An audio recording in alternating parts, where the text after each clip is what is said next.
경제를 읽는 스마트한 습관. 김윤경의 생생경제.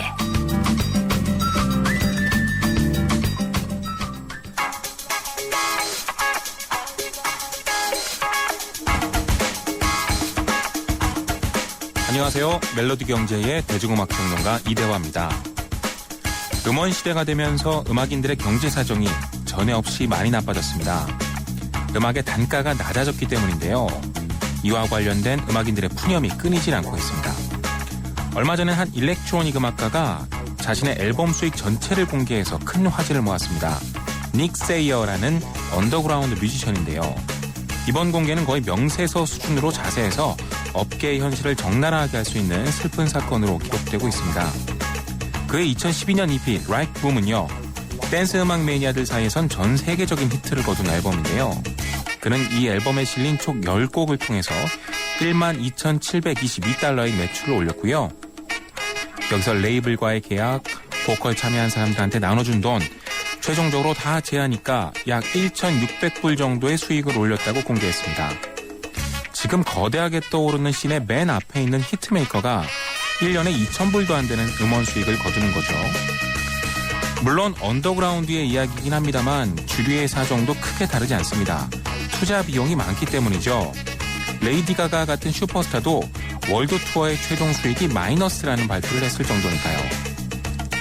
이 기사를 보고서 국내 음악인들도 자신의 수익을 공개하는 움직임을 보였는데요.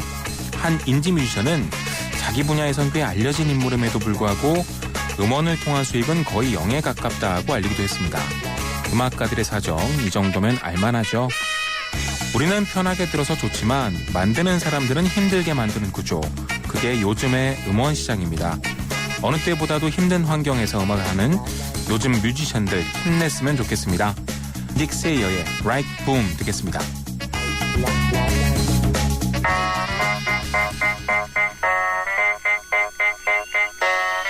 Let's go.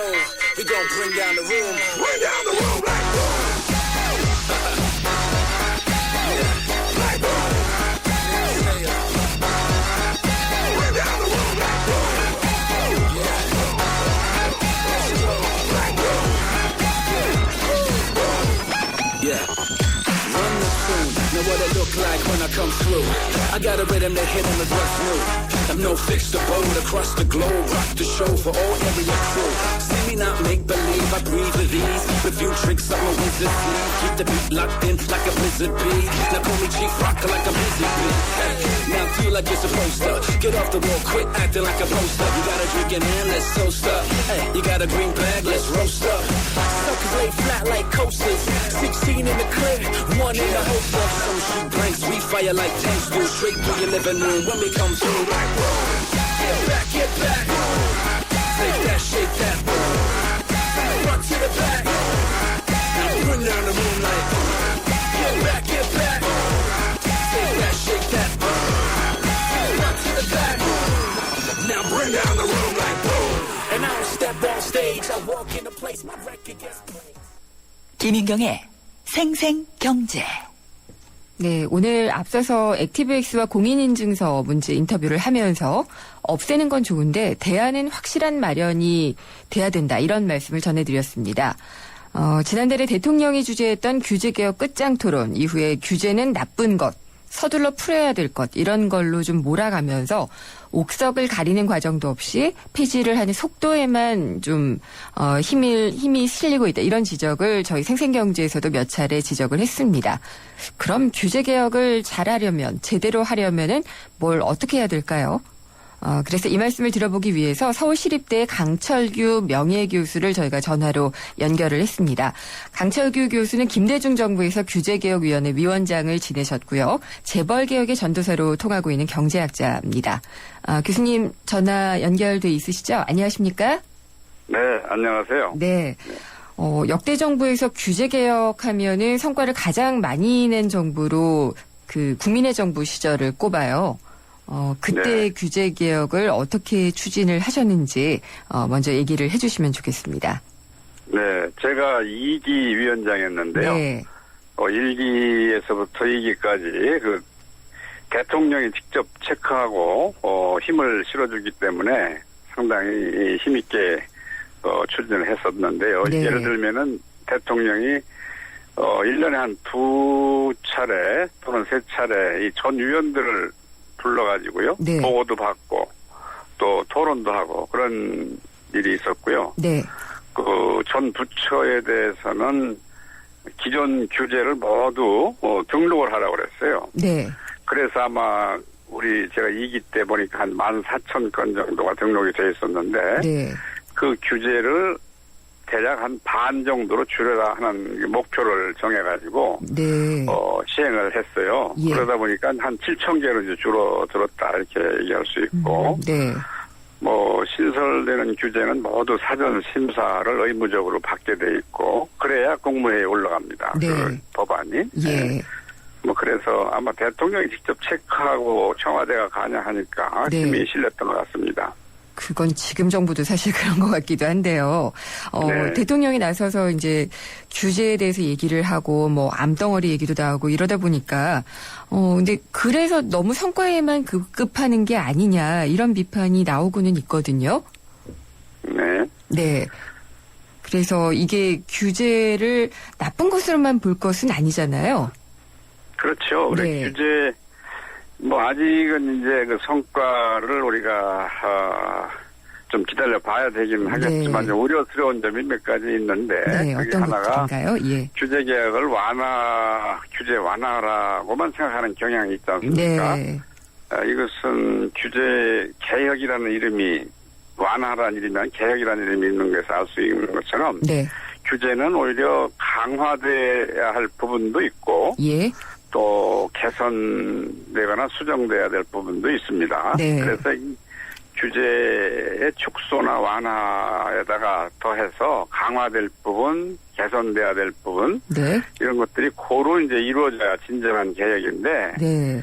그런 개념이 뚜렷하게 드러나질 않고 그저 완화, 축소, 없애는 거 이쪽에만 너무 치중하는 것 같아서 네. 걱정이 돼요. 예를 들면은 물론 불량 규제는 폐지하거나 완화시켜야 되겠지만은 시장에서 해결이 안 되는 무슨 안전 문제라든가 환경 문제라든가 복지 이런 부분에는 오히려 강화돼야 되고 그렇겠죠. 예. 네, 또 규제 상황도 봐가면서 이 잘못된 규제는 필요하긴 한데 잘못된 재량권이 너무 많이 주어졌다든가 네. 예외가 많다든가 이런 거는 점검을 해서 수정할 필요도 있고요. 네. 네, 다양하게 이걸 접근해야 된다고 봅니다. 없애거나 완화하는 것만이 개혁이 아니다라는 그런 말씀이시죠.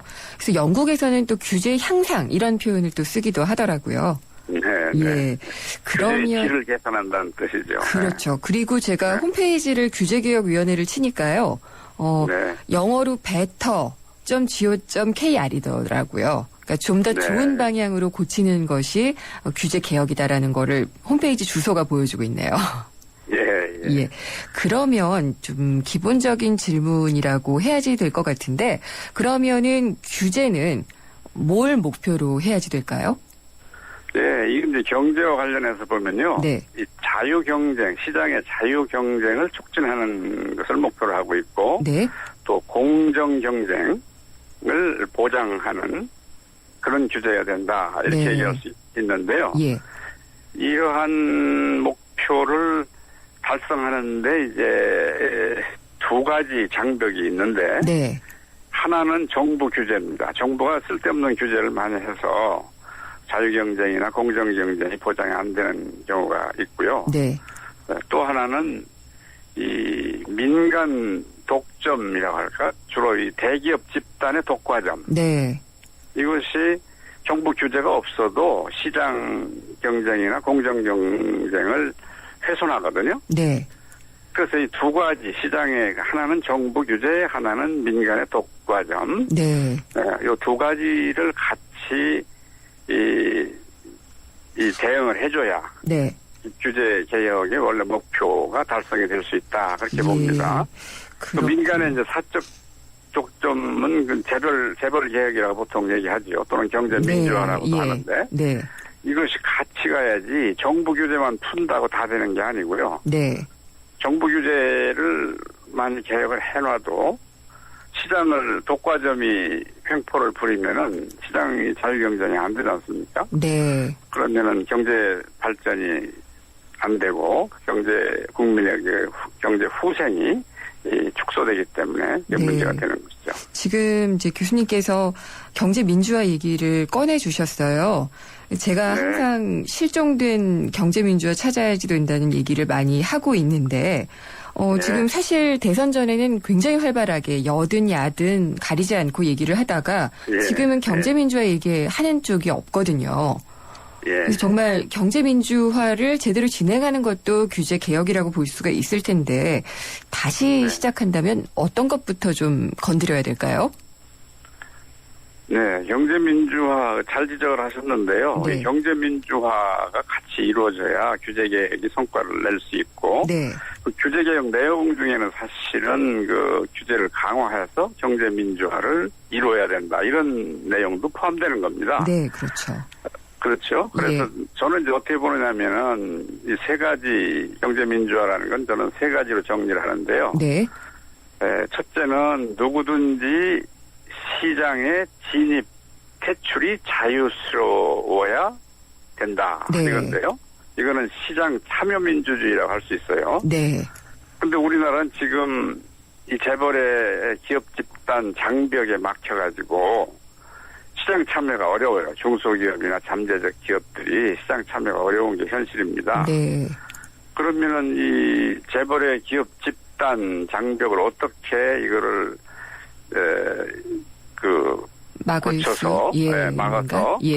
모두 이 아이디어를 가진 사람 또 이 뜻 있는 사람들이 시장 참여가 자유스러워질 수 있느냐 하면은 지금 이 대선 공약으로 다 내세웠던 그 순환출자 네. 금지를 해서 예.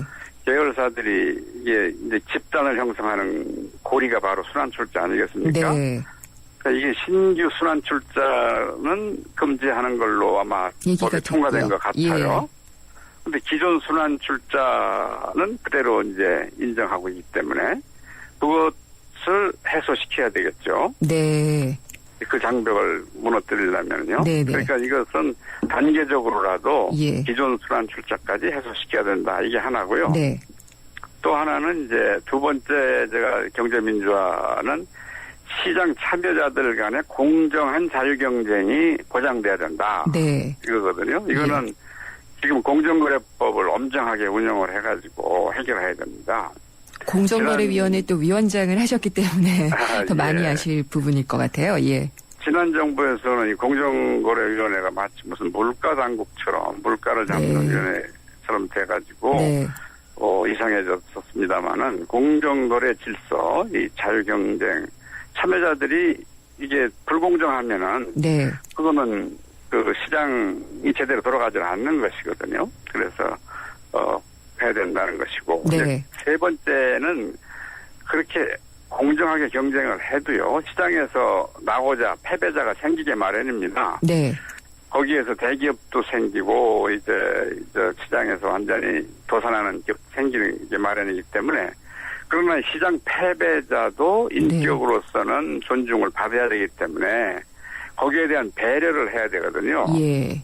또 이 재기할 수 있는 기회를 줘야 되거든. 주는 시스템이 마련돼야 됩니다. 그런 또 규제는 만들어져야겠네요. 그렇습니다. 예. 그래 이런 시스템이 돼야만 그 네. 재기하는 사람 중에 성공할 수 있는 사람도 많이 있으니까요. 네. 그리고도 이제 또 정말 노약자라든가 어려운 사람들은 이 복지로서 이걸 커버를 해줘야 되거든요. 네. 이 세 가지가 이루어져야 경제 민주화가 된다고 보는데 네. 이것을 이제 일단 뒷전에 제껴놓고 이 규제 완화 쪽으로만 강조하게 되면은 예. 갔다 하면은 문제의 본질에서 벗어날 수가 있다 이런 생각이 듭니다. 그렇죠. 어떻게 보면 또 규제를 그런 식으로 완화하게 되면은 혜택을 보는 사람들만 계속 혜택을 보고 혜택을 못 보는 네. 사람들은 계속 못 보는 그런 양극화가 또 나타날 수가 있으니까요. 예, 그러니까 네. 이 참 대기업 집단에 대한 규제는 사실은 네. 이 규제를 그동안에 느슨하게 했다 이렇게 보는 분도 있지만은 네. 제가 보는 그 이상의 문제인 것 같아요. 재벌 중심의 경제 운영 시스템을 지난 반세기 동안 계속 네. 우리는 해왔어요, 사실은요. 그래서 네. 이룬 성과도 있습니다만은, 문제는, 이를 부채질했던 것이 가령 비즈니스 프렌들리 정책이라든가, 예. 이런 거는 규제를 강화할 부분을 오히려 완화해서 양극화를 더 심화시키는, 또 네. 재벌 제재를 더 강화시키는 그런 역효과를 냈던 그런 정책이었다고도 볼 수 있거든요. 예, 그렇습니다. 그리고 또 지금 어쨌든 규제개혁위원회가 있고요. 그래서 네. 이게 대통령 소속으로 발족을 해서 계속 활동은 하고 있어요. 그러면은 계속 공회전을 한 것은 아니라고 보는데 그래도 아쉬운 점들이 많이 있잖아요. 그렇죠. 예, 어떻게 활동을 하고 어떻게 고쳐나가면 좋을까요? 우선 규제개혁위원회가 이제 대통령이 관심을 가졌으니까 그건 좋은 것 같고요. 네, 그 목표를 분명히 정해가지고 하되 그 위원 구성이 좀 잘 돼야 돼요. 위원 구성이요. 예, 예, 그 위원 구성이 가령 기업 편향성이 있는 분들로 많이 구성된다고 한다면 네, 규제가 오히려 완화한다는 이름으로 해서 기존 불공정한 질서를 더 공고히 할 수도 있고요. 네, 그렇습니다. 그래서 이 중립적인 인사들을 네, 우리 전문 인력들 이런 사람들이 많이 들어가야 될 것 같고 또 어떤 분들은 또 규제를 강화해야 된다는데 너무 강점을 두는 인사들도 있는데 네. 이런 분들이 골고루 배치는 돼야 되겠지만은 네. 조화를 시켜야 되겠는데 제가 생각에는 기본적으로 어떤 규제가 왜 필요한지를 꼼꼼히 따지는 사람들 네. 이런 사람들이 이제 구성돼야 된다. 제가 있을 때는 알겠습니다. 한 예. 20여 명 됐거든요. 예, 20여 명 지금도 됐는데 20여 명, 25명이 있는 것 네. 같아요. 더 늘어났네요. 네. 근데 현직 장관들도 그때 5시, 6시 포함돼 있었어요. 아, 지금은 그렇지는 않고 거의 교수님들로 네. 구성이 돼 있네요. 예. 네. 그게 이제, 그 당시는 이제 현직 장관들이 포함되어 있었는데 되게 잘 안 나오고, 네. 차관이나 1급을 보내는 경우가 있었습니다만은, 네. 그런 분들이 나와서 사실은 있어야 돼요. 있어서 좀 들어보고, 네. 왜 이게 필요한지 또는 아니면 알겠습니다. 불필요한지를 예. 따질 때 답변도 하고, 네. 설득도 하고 그래야 되거든요. 그게 잘 안 알겠습니다. 되고 있다는 게 문제인 것 예. 같고요. 그러면 현 정부에 대해서 좀 한 말씀의 조언을 주신다면 어떻게 하시겠어요? 현 정부 우선 예. 이제 아까 얘기한 대로요. 네. 기업 규제 개혁의 의미를 네. 너무 완화 쪽에 치중하지 말고 이제 완화뿐만 아니라 강화, 개선 이런 것도 포함시켜야 된다. 네. 그다음에 규제개혁위원회에 그런 권한을 많이 부여해서 네. 좀 더 실효성 있는 개혁 정책을 했으면 좋겠다. 이런 알겠습니다. 얘기를 할 수 있고 네. 사실 가장 중요한 것은 예. 이 경제 민주화라는 더 예. 크고 네. 본질적인 문제가 있는데 이를 덮어두고 네. 이게 태생적으로 성과가 좀 불투명해요. 규제개혁이라는 네. 것은 아무리 그렇죠. 해도 말이죠. 예. 그래서 이러한데 너무 치중해서 문제를 호도할 수도 네. 있지 않겠는가. 알겠습니다. 그렇게 예. 안 했으면 좋겠다. 네. 그렇게 생각입니다. 예, 아무래도 또 재벌개혁의 전도사다운 그런 말씀을 많이 해주셨네요. 오늘 말씀 잘 들었습니다. 감사합니다. 네, 네. 김대중 정부 시절에 규제개혁위원장을 지낸 서울시립대 강철규 명예교수였습니다. 교통 탈출! 한잔 쇼! 요즘 애들 숙제 받으느라 머리가 너무 아파요. 애들 숙제는 펜으로 절! 두통은 펜잘로 절! 아, 잘하면 풀리는군요. 두통의 절! 빠르게 절! 펜잘기가 딱인 거죠! 생리통엔 펜잘 레이디. 네, 잠시 후에는 생생경제 4부가 시작이 되고요. 노무 상담이 있습니다. 상담이나 의견 있으시면은 문자, 휴대전화 우물정의 0945번 아니면은 YTN 라디오 앱을 통해서 남겨주시면 됩니다. 잠시 후에 뵙겠습니다. 나누면 행복한 라디오 쇼! YTN 라디오 애청자 여러분, 여러분의 사랑을 팍팍, 팍팍 보내주세요. 네, 벌써 1년이 다 됐습니다. 나누면 행복한 라디오쇼가 여러분들을 찾아뵌 것이 말이죠. YTN 라디오 개국 6주년과 상암 신사옥 이전을 기념해서 두 번째 나행쇼가 오는 4월 30일 오전 10시 2시간 동안 방송됩니다. 2014 나행쇼에서는 어려운 가정 환경에 몸까지 아픈 두 어린이의 안타까운 사연이 소개될 텐데요. 060-700-0770 한 통화에 2,000원씩 성금을 모아서 이 어린이들을 후원할 수 있고요. 결혼을 원하시는 분은 상담 전화 02-2085-8257로 전화 주시면 됩니다.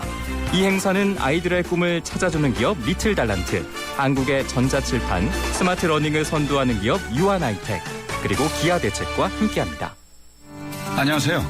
행복교육도시 서울 홍보대사 박상원입니다. 학생은 행복하고 스승은 존경받는 곳, 교육 소통이 원활하고 학교가 아름다운 곳, 학교와 지역사회가 함께 아이들의 꿈과 끼를 키우는 행복교육도시 서울.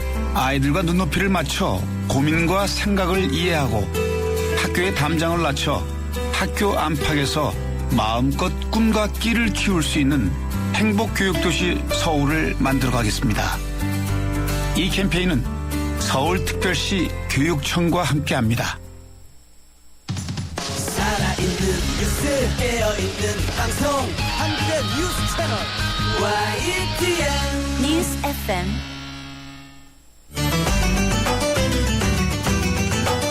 한 걸음 더 경제와 가까워지는 오후 김윤경의 생생경제.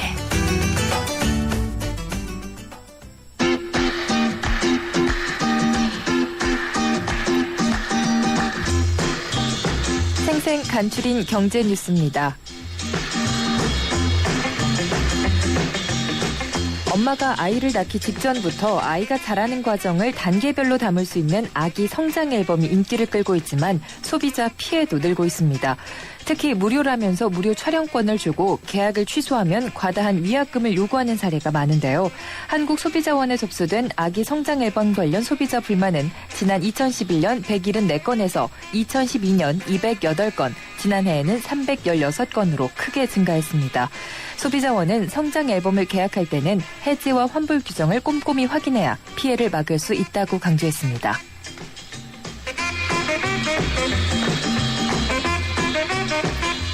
우편 요금이 올라도 추가 비용 없이 쓸 수 있는 영원 우표 두 번째 시리즈가 발행됐습니다. 우정사업본부는 한용운과 이육사, 윤동주 등 민족 시인 3명을 담은 추억의 인물 시리즈 우표 3종류 총 136만 8천 장을 내일부터 발행한다고 밝혔습니다. 이번에 발행된 영원 우표는 장당 가격이 현재 국내 기본 우편 요금인 300원이지만 추후 우편 요금이 인상되더라도 25g 한도 내에서는 별도의 요금을 내지 않아도 사용할 수 있습니다.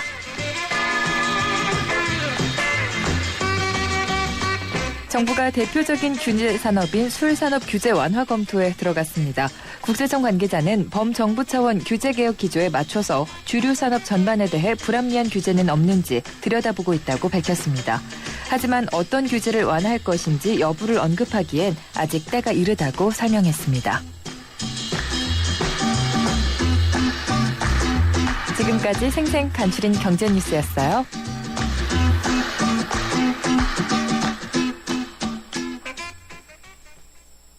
안녕하세요. 송혜교예요. 전 요즘 맛있는 물 고를 땐 핑크만 보고 골라요. 우리 몸의 건강한 색은 모두 핑크잖아요.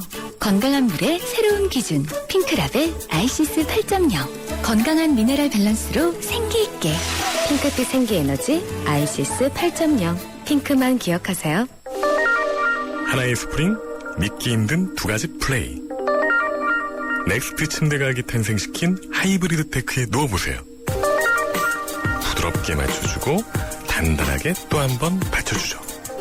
원 스프링, 투 플레이. 에이스 하이브리드 테크. 198년 역사. 전 세계 1억 명의 고객.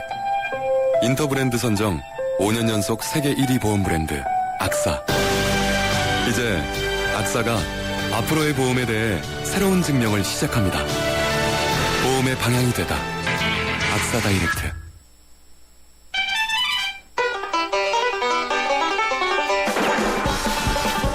재테크 정보 듣다 보면 어느새 터득되는 재테크 가이드.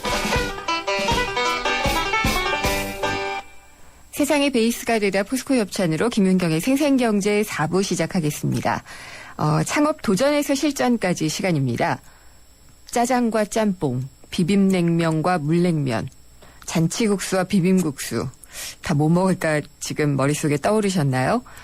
이게 면 요리점의 대표 요리인데 사실 면 찾으면은 정말 어떤 메뉴를 먹을지 고민을 하기도 하지만 면이야말로 정말 외식 시장의 베스트셀러가 아닌가 이런 생각이 좀 듭니다.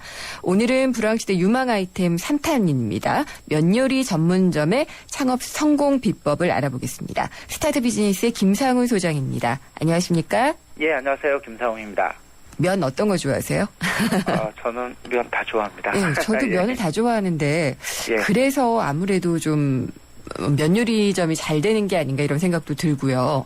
예, 예. 밑반찬도 거의 없고 이런 것도 성공 요인이 아닐까 이런 생각이 좀 드네요. 예. 사실은 면 요리 같은 경우는 창업자 입장에서도 그렇고 소비자 입장에서도 사실은 뭐 큰돈 들이지 않고 한 끼 식사를 대체할 수 있다는 차원에서 네. 어떻게 보면 시장에서는 보면 참 대표적인 안정 사업인데요. 최근에 이 시장 상황을 잠깐 좀 말씀드리면 우리나라 면 요리 그러면 사실 한식, 일식, 중식, 양식 모두에서 면 요리가 다 있습니다. 네. 또 이런 국내 아이템도 있고 해외 아이템도 있는데요. 최근 사실은 우리나라 면 요리 중에서 한 2, 3년 전에 엄청나게 많이 오픈했던 이런 면 요리가 비빔국수 전문점이 상당히 열풍이 일어났는데요.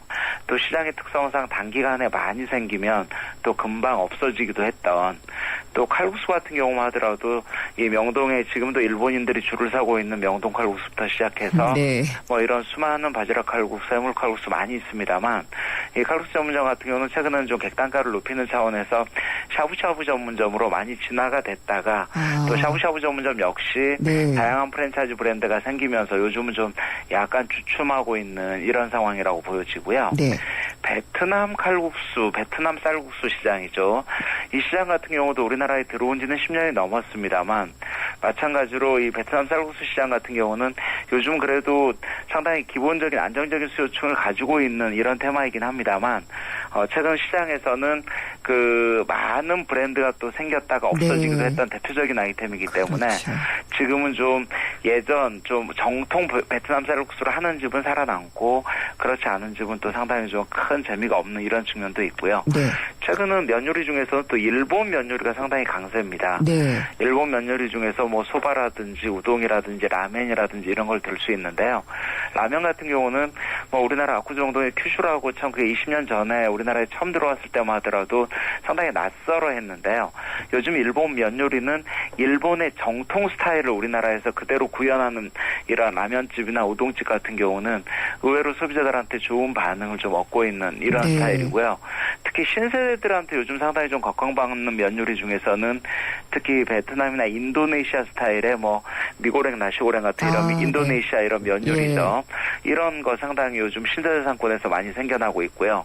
역시 면 요리의 왕자는 이런 중화 요리가 아닐까 하는 생각이 듭니다. 짬뽕, 짜장면이죠. 예, 그렇습니다. 그래서 짜장, 짬뽕 전문점 같은 경우는 최근 프랜차이즈 업계에서는 뭐 짜장 전문점도 많이 생겼다가 또 뭐 짬뽕 전문점도 빨간 짬뽕 전문점, 하얀 짬뽕 전문점에서 상당히 좀 다양화되고 있는 추세라고 보여집니다. 네, 정말 수많은 면 요리 전문점이 있는데 근데 초보 창업자 입장이라면은 어떻게 아이템을 선정을 해야 될지 잘 판단이 안 설 것 같아요.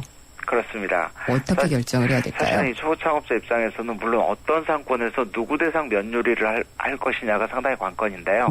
예를 들어서 국수 전문점 하나만 말씀드린다고 하더라도 물론 국수 전문점도 아까 비빔국수 열풍이 한번 지나갔지만 우리 한국 시장에서 국수 전문점 자체가 없어질 리는 없고요. 특히 창업자 입장에서는 밑반찬이 많지 않아도 되고 무엇보다도 전체 매출액 대비 원가 비율이 35% 미만이라는 점에서 다른 밑반찬이 많은 아이템에 비해서는 상당히 좀 그래도 운영관리의 편의성이나 이런 수익성이 높은 거 아니냐 이런 수요가 많이 있습니다. 때문에 이런 국수 전문점을 하더라도 이게 사실 식사류 메뉴이기 때문에 한 번 오신 분들의 객단가를 최소한 좀 높일 수 있는 즉 메인이 잔치국수 비빔국수라도 부가 메뉴로 수제 만두라든지 부침개라든지 하다못해 저녁 시간대 동동주까지 같이 할 수 있는 이런 어떤 아이템 컨셉을 잡는 게 상당히 중요하다는 생각이 들고요. 최근 분당상권 같은 곳에서는 비빔국수점을 하면서 그 집의 테마는 뭐 밥 말아 먹는 비빔국수집 이런 네. 슬로건을 달고 예. 사실은 면 요리를 먹다 보면 꼭 또 밥 한 번 먹고 싶은 생각도 드는 이런 소비자들을 대상으로 우리 네. 비빔국수는 밥을 말아 먹는 비빔국수입니다. 네. 이런 슬로건으로 이런 주부 및 가족 단위 고객들을 유치하고 있고요. 네. 또 면도 먹으면서 보리밥 서비스 같은 거를 통해서 이 면 요리와 보리밥 전문점을 같이 하는 이런 테마들이 그래도 요즘 시장에서 뭔가 좀 다른 특별한 이런 면 요리점으로 인식되면서 안정 수익을 올릴 수 있는 이런 아이템 컨셉이 아닌가 하는 생각이 듭니다. 그렇군요. 근데 이제 국수집 하면은 저희가 좀 그런 편견이 있잖아요. 국수가 왜 이렇게 비싸? 그러니까 국수 가격은 많이 올릴 수가 없고 원가는 낮다고 하지만 그래도 좀 수익성이 좀 걱정이 되거든요. 그러니까 안정적으로 수익성을 높일 수 있는 방법은 어떤 걸 찾으면 될까요? 사실은 칼국수 전문점을 운영하시는 분들의 가장 큰 고민은 저녁 장사가 안 된다는 거. 네. 그래서 칼국수 전문점을 하면서 저녁에는 제주산 삼겹살을 이렇게 POP를 붙여서 영업을 하신 곳도 있습니다만 소비자 입장에서 본다면 사실은 국수집을 먹을 때는 국수집에 가고요. 삼겹살을 네. 먹을 때는 또 삼겹살집에 가기 때문에 그런 경우가 생각보다 안정 매출을 올리는데 큰 도움이 안 될 수 있습니다. 그럴 것 같아요. 그런 의미에서 최근에 저쪽 마포 공덕상권에 오픈한 일본 라면 전문점 같은 경우는 일본 라면을 메인으로 하면서 저녁 시간에는 이렇게 뜨거운 요리, 안주 요리, 이를테면 뭐 네. 꼬치류라든지 구이류라든지 즉 일본의 그 선술집형 이자카야 형태를 같이 이렇게 컨셉으로 운영하는 네. 그러니까 낮에는 라면집, 밤에는 뭐 일본식 선술집 이런 컨셉으로 운영하는 집도 상당히 의미가 있고요. 네. 이러기 위해서는 밤 시간대 술만 나는 집을 연출하기 위한 인테리어 뭐 이런 부분 좀 담보가 돼야 될 것 같다는 네. 생각도 들고요. 또 면요리점 같은 경우는 어떻게 보면 사실은 대부분 면을 하면서 저녁 식사 메뉴까지 어떻게 합니까? 이런 말씀을 하시는 분들이 있는데 사실은 상권 입지를 감안한다면 오히려 식사요리 전문점의 매출 증대 전략은 식사류를 더 많이 파는 게 오히려 더 현실적인 방안일 수 있거든요. 네. 다양한 지금 상권 배후에 있는 수요층뿐만 아니라 정부에서 찾아오는 면요리점 어떻게 만들까 상당히 중요하고요. 네.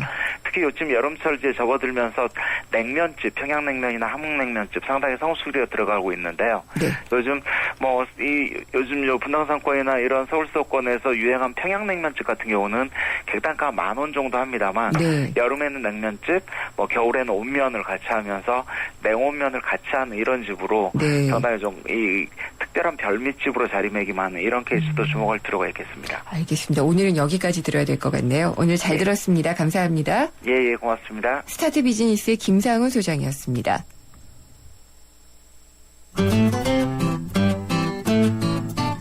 생생경제를 다양하게 만나는 방법. YTN 라디오 앱 예스와 웹사이트 김윤경의 생생경제 또는 트위터 YTN_이코노미로 실시간 듣기와 다시 듣기를 하실 수 있고 방송 내용에 대한 문의와 의견을 주실 수 있습니다.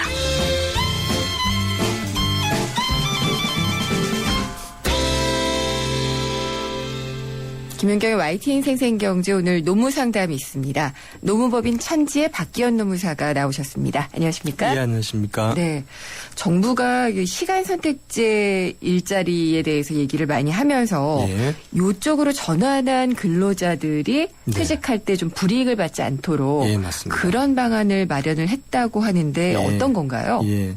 먼저 이 시간 선택제 근로자, 네. 시간 선택제 일자 이런 부분에 대해서 잠깐 말씀드리면요. 요즘 많이 들으신 용어 같은데 이게 네. 원래는 처음에 시간제 일자리라는 네. 이제 용어였습니다. 근데 이게 비정규직 같은 그런 어감이 좀 좋지 그렇죠. 않다 그래서 예. 선택이라는 단어를 이제 추가를 해서 그래서 시간 선택제 일자리 이런 부분을 하고 있는데요. 요건 근로자가 이제 자발적인 수요에 따라 가지고 네. 주 40시간을 이제 근무하는 우리 통상적인 이제 전일제 근로자보다 네. 좀 짧게 일합니다. 보통 한 주 15시간에서 한 30시간 정도 그렇게 일은 하되 임금이라든가 복리후생 같은 그런 근로조건에 있어서 이제 차별이 없는 네. 그런 정규직 근로자를 의미하는 거거든요. 네. 근데 요 시간 선택제 일자리 같은 게 지금 확대하려고 하고 있고요. 뭐 공무원들도 이렇게 뽑고 있습니다.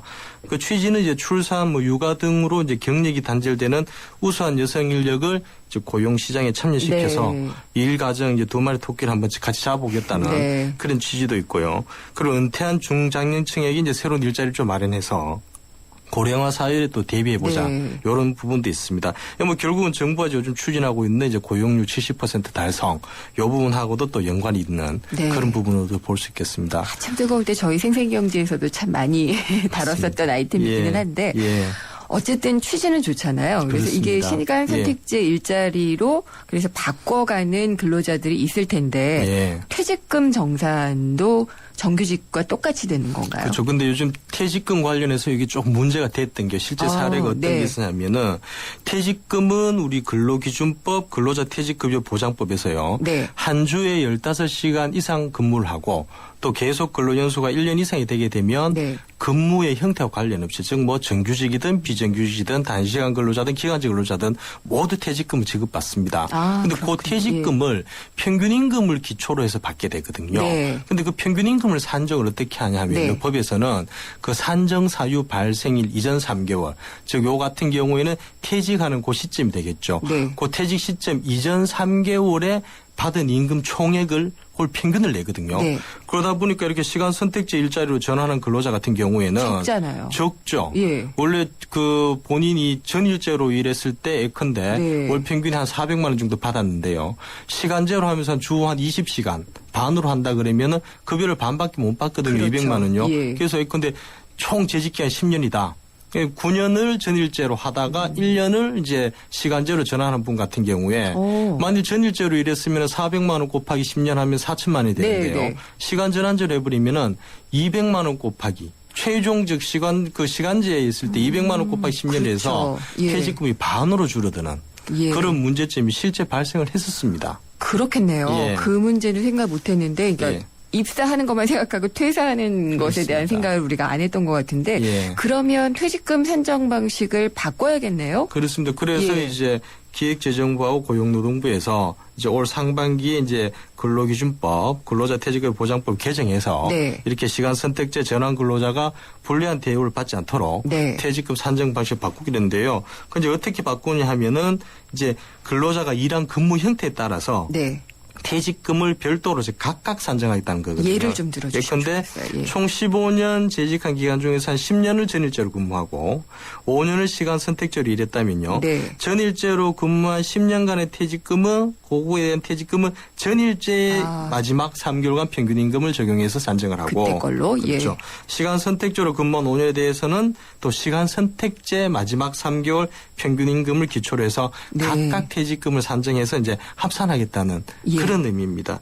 이제 이렇게 하다 보면은 전일제는 전일제에 해당하는 기간만큼 네. 또 시간 선택제는 시간 선택제에 해당하는 기간만큼의 각각 퇴직금을 받기 때문에요. 이제 근무 형태 변경에 따른 이런 문제점들을 좀 해소하겠다. 요거는 역으로 시간 선택제로 근무하다 전일제로 바꾸는 그런 사람한테도 적용하겠다는 겁니다. 그때도 똑같이. 그렇죠. 예. 그렇게 이제 형평을 맞춰야 되기 때문에 그렇게 예. 해서 또 기업 부담도 좀 완화하겠다는 거. 요즘 또 임금 피크제 같은 경우에는 무조건 임금 피크제 하면 거의 다 퇴직금 중간정산을 다 합니다. 하죠. 예. 다 합니다. 이렇게 예. 되기 때문에 장기 근속에 따른 좀 퇴직금이 좀 줄어드는 부분인데요. 네. 그거까지도 이걸 확대하겠다. 그렇게 하면은 좀 이제 본다 이제 퇴직금 산정이 있어서 네. 합리성이 좀 더 이제 있지 않겠느냐. 그런 취지로 지금 이제 내용을 바꾸려고 하고 있습니다. 바꾸려고 하고 있으면은 그럼 이게 예. 이제 입법을 거쳐야지 되는 그렇습니다. 거죠? 법을 바꾸어서 가야 얼마나 됩니다. 걸릴까요? 그래서 이제 뭐 빨리 간다면은 올해 안으로도 네. 이제 뭐 정부에서는 상반기에 개정하겠다는 네. 거거든요. 예. 이제 그 부분 추이를 한번 지켜봐야 될 것 같습니다. 그러게요. 이런 게 또 빨리 마련이 돼야지 또 안심하고 그쪽으로 전환을 할 수 있는 맞습니다. 분들도 있을 예. 테니까요. 예. 예. 좋은 정보였네요. 3077님이 상담을 내용을 보내주셨는데요. 저희 회사는 주 40시간 근무를 지키고 있습니다.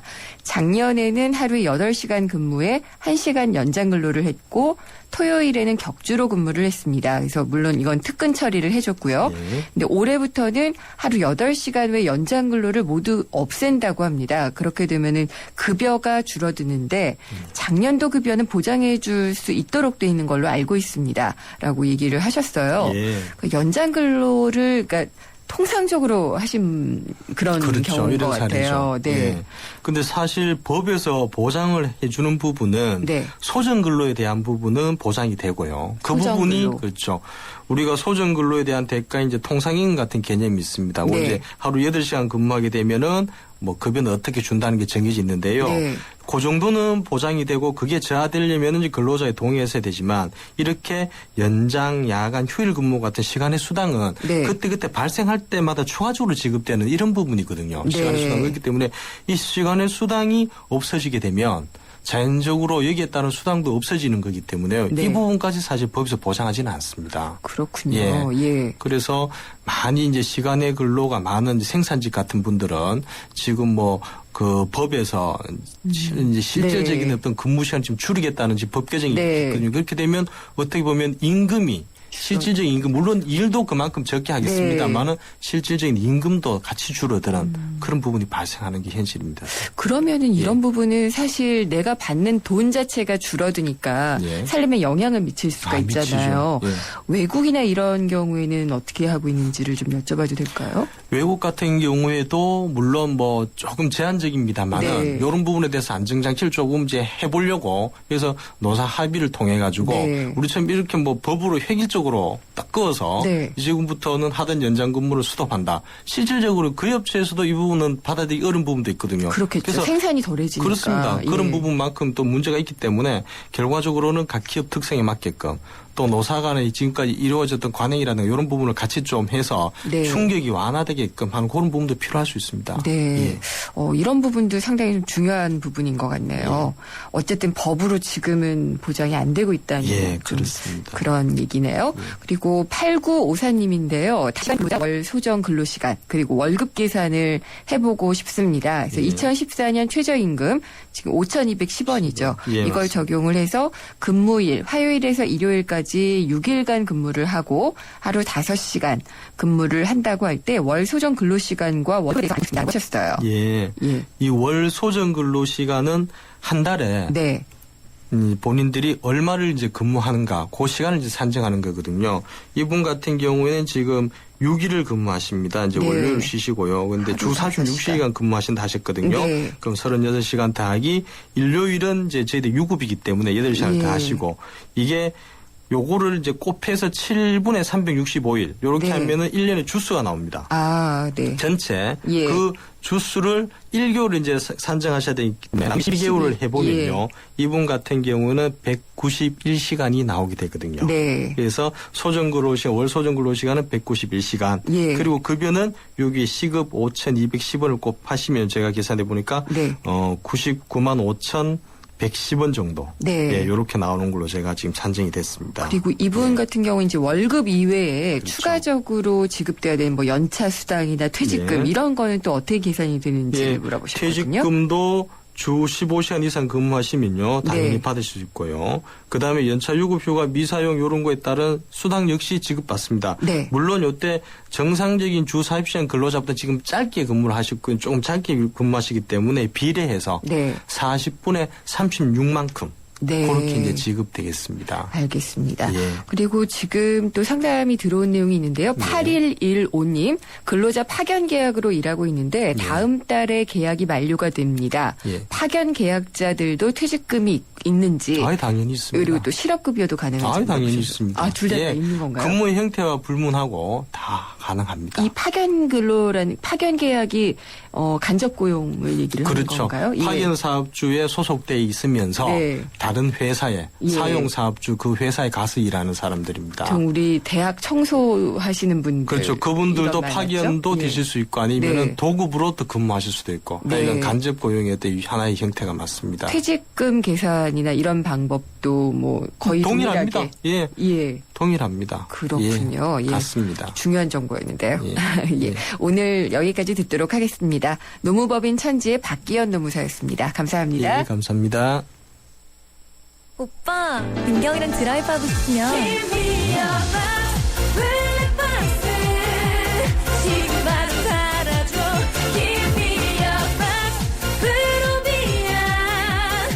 PFR 자체 기술 리얼리티 101%를 위하여 나 강민경은 프로비야. 우린 온라인으로 펀드를 사지. 다양한 펀드를 만나지. 어디서? 에이블 펀드 마켓. 전문가의 컨설팅을 받지. 펀드 수수료 50% 할인되지. 온라인 펀드 생활의 시작. 12월 31일까지 홈페이지 참조. 에이블 현대증권. 원금 손실에 유의하세요. 조인성은 멋진 남자다. 아니, 나 조인성은 멋진 신사다. 좋은 수트는 남자를 신사로 다시 태어나게 하니까. 멋진 신사를 위한 좋은 수트. 파크랜드에서 만나보세요. 남자에서 신사로 파크랜드. 전 세계를 열광시킨 그가 돌아온다. 더 강력해진 적들의 등장. Nothing is what I thought it was. This is bigger than you, Peter.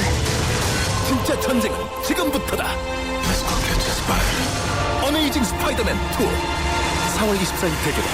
12세 이상 관람가.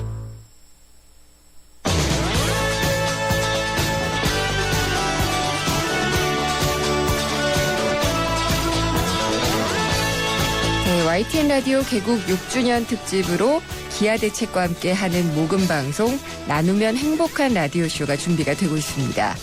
저소득층 아이들에게 희망을 주기 위해서 마련되는 특집 방송이니만큼요. 여러분들의 작은 참여가 큰 힘이 될 것 같습니다. ARS는 060, 그러니까 700에 0770 한 번 더 이제 한 번 더 읽으라는 걸 제가 다 읽었습니다. 060-700-0770이고요. 아동결연 상담번호 02-2085-8257번으로 전화를 주시면 동참할 수 있다고 합니다. 제가 잘못 소개를 했네요. 폐를 끼쳐서 죄송합니다. 예. 근데 오늘 방송된 내용은 생생경제 홈페이지를 통해서 다시 듣기 하실 수가 있고요. 인터뷰 내용 또 다시 보고 싶으신 분들 홈페이지 전문 보기를 통해서 확인하실 수가 있습니다. 오늘 순서 마치겠습니다. 김윤경이었습니다.